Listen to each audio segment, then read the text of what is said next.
G'day viewers, my name's Graham Stevenson and I'd like to invite you to come on a journey of creativity and learning and adventure through the series Colour in Your Life.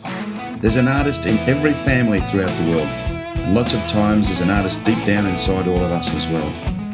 So grab your kids, your brothers, your sisters, your aunties, uncles and mums and dads and come and see how some of the best artists in Australia do what they do.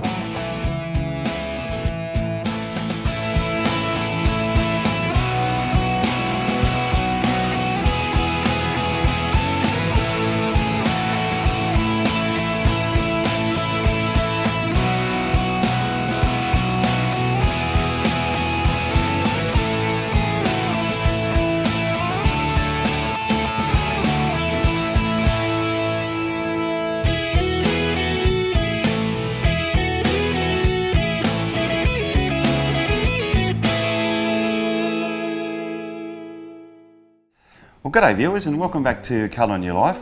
We've got a really special day today. I'm with a young lady from Sydney, Rebecca Brady. Welcome to the show, Rebecca. Thank you so much for having me. It's going to be great. Now, Rebecca actually does a combination of a few things. Very, very versatile lady, but she is an artist at heart without doubt by any means. But Rebecca also has her own fashion label. And what Beck does is she actually combines her artwork with also the fashion designs that she does and has come out with some amazing designs and some amazing clothes. Now, you got a Bachelor of Arts degree back in the 90s. I did. And then from there decided to go on and make a combination of all these things. So tell me how all that started about. When I was 5 years old, I always wanted to paint and draw. I was probably the only creative person in my family. I was very blessed to have an amazing grandmother who was very artistic, and she was a seamstress, and I think she nurtured my talent. And then I had amazing art teachers the whole way through school, so I decided I wanted to pursue my art. So I was blessed to get into university, which was a very hard struggle. It was a new world where everyone was living and breathing the art world. So from there I graduated with my art degree. I furthered that with going back to uni and getting a teaching degree. And from there I haven't looked back. But I just believe that if I can teach what I love and what I've been doing for the last 15 years, but also pursuing what I want to do, and which is exploring the world and me. It's amazing, and I can't sort of really put Rebecca's work into a pigeonhole at all. It's sort of not abstract and it's not expressionist. It's really her style, and she dreams a lot of these images. She sits down and draws and then just simply starts to paint them, and they go from there obviously onto the fashion. So she's literally got a range of art, but an amazing range of fashion designs with these incredible patterns on them as well. What we're going to do today is we're going to go through the process with Rebecca and put one of these great iconic pieces of hers together and see where it ends up in the journey. But come along for the ride.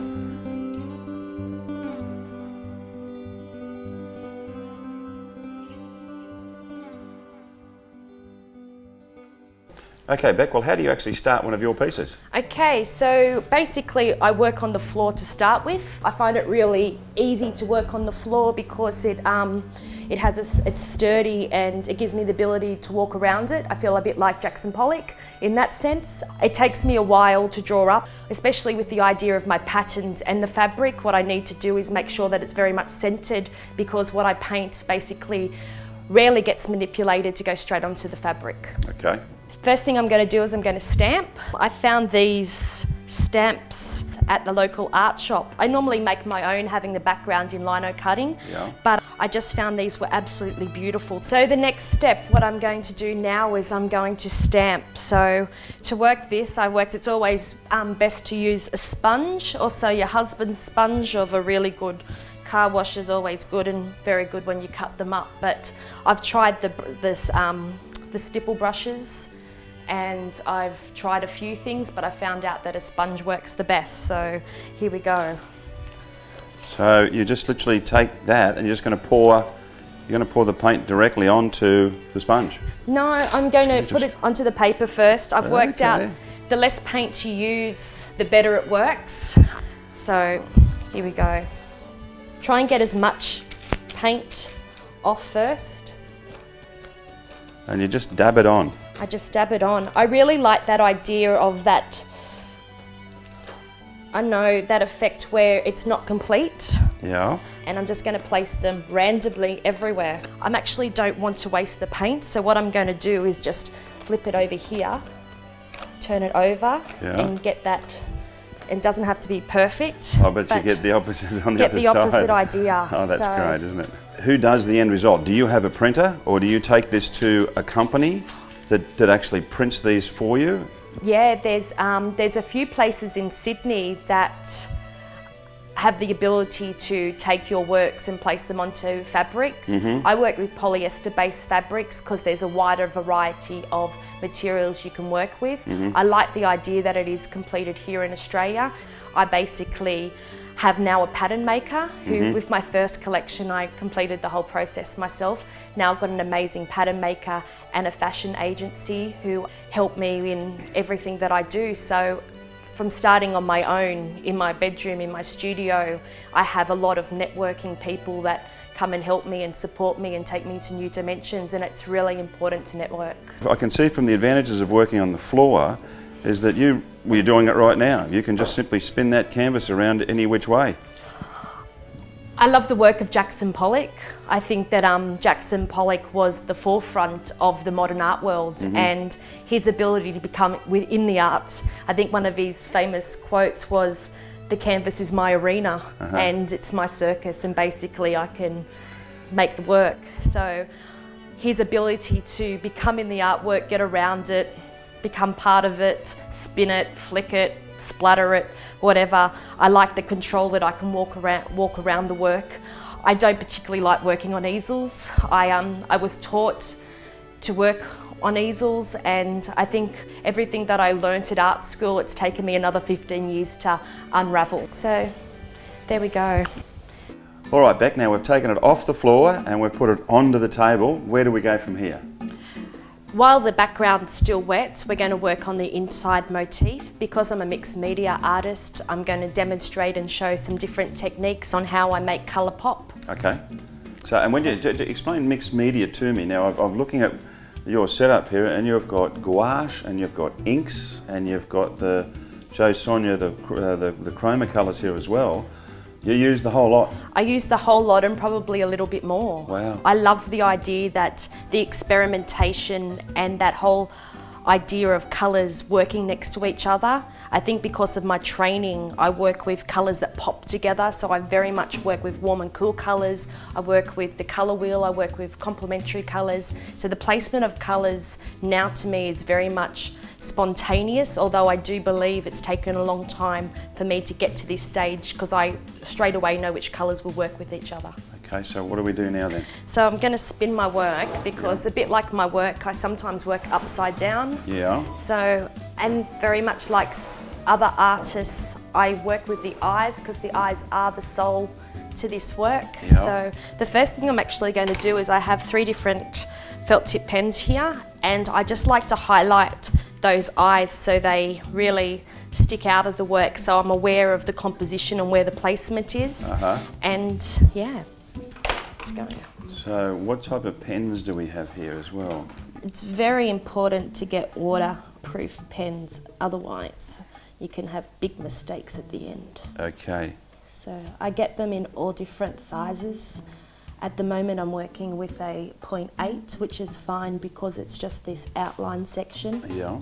So in saying these, they're ideas out of your head. Now I know a number of artists do this, and it's always, I think, important. I know that the artists that I'm close personal friends with keep visual diaries beside their beds. Do you actually keep a visual diary at all, or you just store it in your head?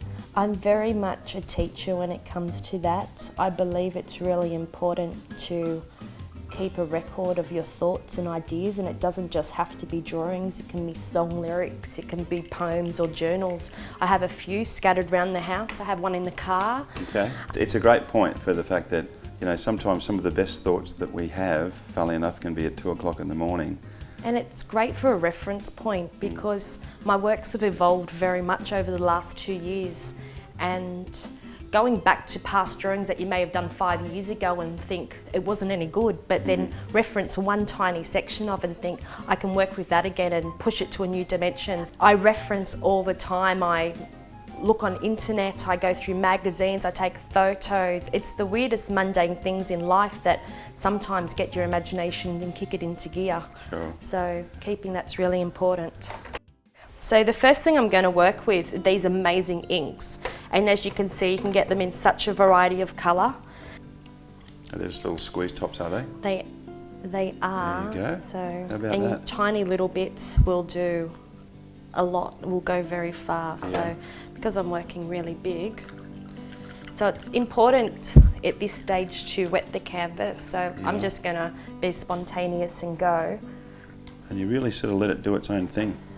Yeah, and then I can manipulate it depending on the look that I'm after, a real tight look with this work, so I will manipulate it myself, but I love the flexibility of having those light and dark areas, so it's not just a solid mass. And I do work a lot over the top of these as well, so I draw back into the work after it's completely dried.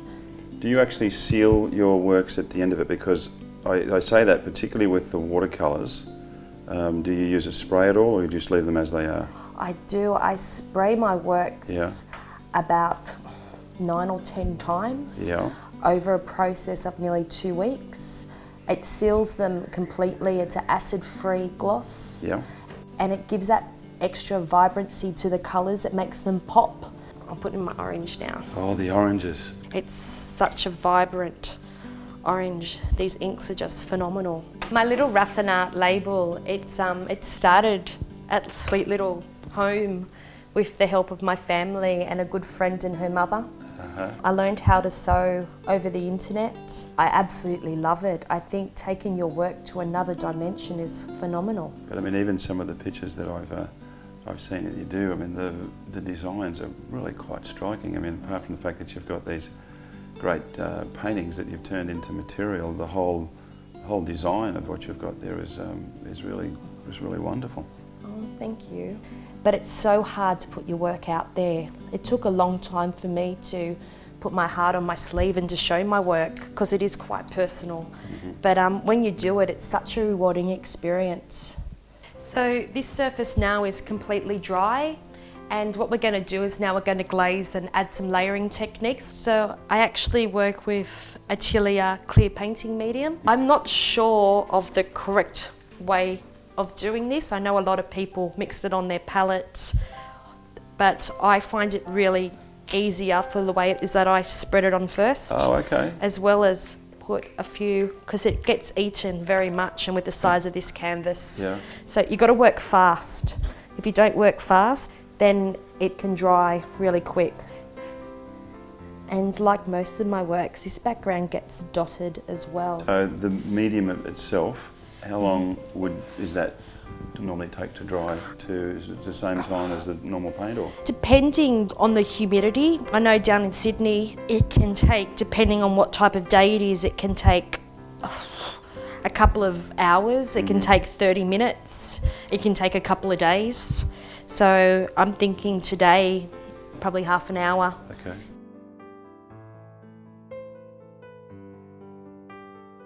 Okay, Beck, now this layer is dry. Where do we go from here? From this layer, what we're going to do now is we're going to add another second layer over the top of that. So it's going to build the layers up and add some more dimension to the work. I'm really thinking that we're going to stick with the real warm colours here. So we've got this red, which is kind of pinky at the moment. So I'm going to put pop an orange over the top of that, and then work on these little mandalas here. Not the detail, just the base colours, and then we'll add some gouache and some more ink. Okay, sounds great. Let's go.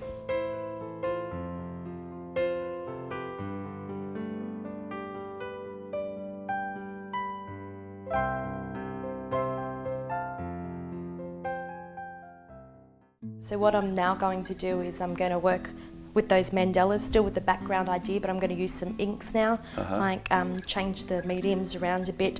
You're still going to see the stamping come through, but I'll just give a more watery effect rather than a glazing effect. Okay. So with these amazing things, make sure that you shake it. You can even just go straight from the... Just drop it directly in? Yeah. Oh, that's pretty cool. It's such a beautiful colour. Yeah, is it? It's lovely.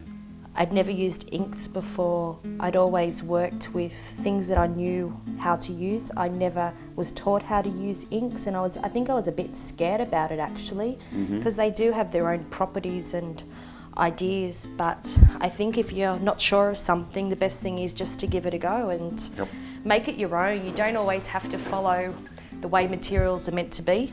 Absolutely. Like, get your own personal identity with the paint and have fun with it, because as soon as it becomes a chore or you're not loving what you're doing, then you're not making good art. Absolutely. And I think in following your style, a number of the budding artists out there that are watching can simply see that there doesn't have to be a massive formal structure to create. Definitely. I think following your heart and going with your intuition and believing there's not mistakes in things and having fun and, you know, just getting it out there. So I've got that yellow, and you can see now all those warm tones are really working together. Yeah. So I'm really interested now in popping the cool colours in the back of the Buddha area, so you'll see that definite connection happening. But the last thing is I've got a few more circles here, so I'm going to go back to the red ink and throw some of that red ink. I'm going to be, I don't mind there's yellow on this because they're still warm colours. You'll see some of the yellow still come through on here, but it'll get picked up by the red, and I don't mind if it bleeds either.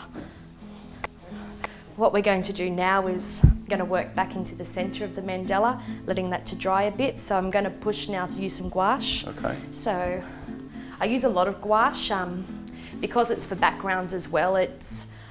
I'm not that interested in the quality or the design. I like Reeves paints for that. They're quite economical and you can work with it. So I'll pull out my cool colours.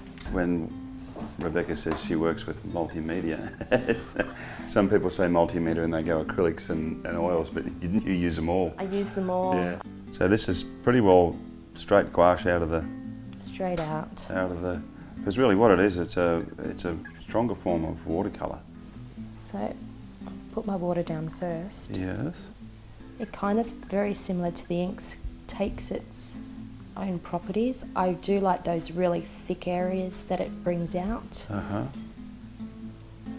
what you'll start seeing is some more of my composition come apart. So because it's this purple colour, you're not really, sort of just soaks in without having to, and obviously you have to change your water a lot anyway. I think because it's already the purple, it's you'll get a lighter effect when it dries anyway. So I like putting it on really thick in some areas and then really watering it down in others. So keeping it really wet, it dries quite fast this, so you have to be quite quick with it. But as you can see, even when it's drying, it's getting its own properties. Yeah. And it has a totally different effect to ink, to acrylic, even to watercolour. My work's dramatically progressed in the sense of colour over the last couple of years. I think my paintings, in the sense of how I apply the paint and the colours that I choose, have reflected my lifestyle, have reflected my inner self. I know I was stuck in this monotone world where I couldn't get past just using one colour and pushing it to all its levels, and you can see some of those works behind me. But as time's progressed and my life's changed and I've become happy with myself and the birth of my child and the world around me and meeting new artists and all things, I'm happy with me and I believe in myself, and colour has just decided to come out, and I have the confidence to mix colours now and enjoy colour.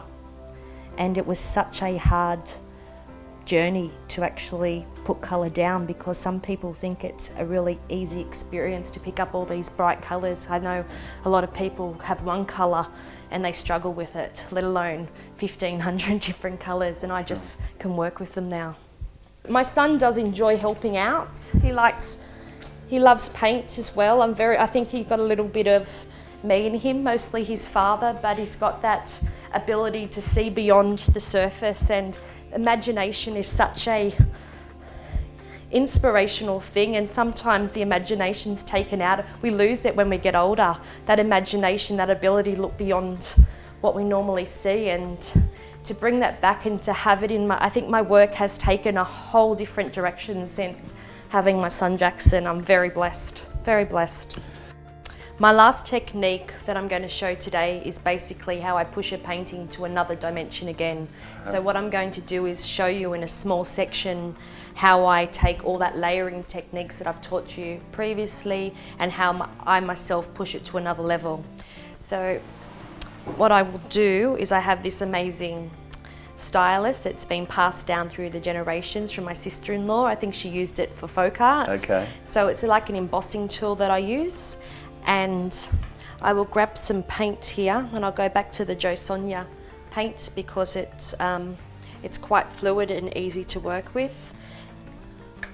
This is very much a time-consuming approach, however, it's what I love to do and it's what I believe brings my work into a different realm. Okay. So what I'm going to do here is I'm only going to do a small section of the corner just to see if the colours that I've decided to use will work with the rest of the work. You don't use any mediums, it just comes directly out of the tube, does it?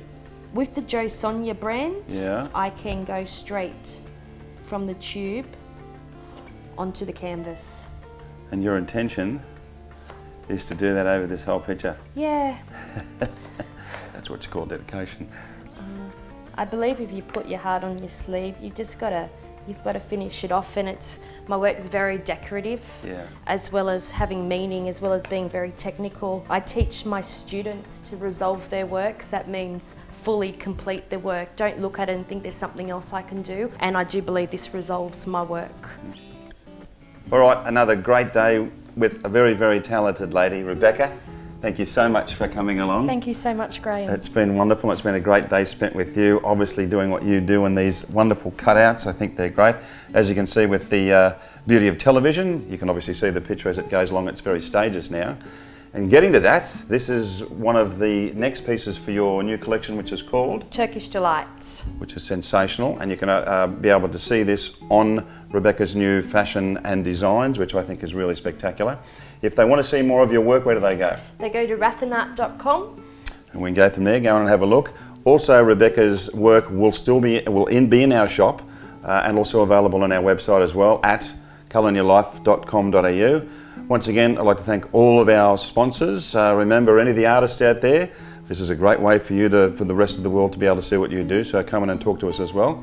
But as we always say, remember, make sure you put some colour in your life. We'll see you next time, guys. Bye-bye.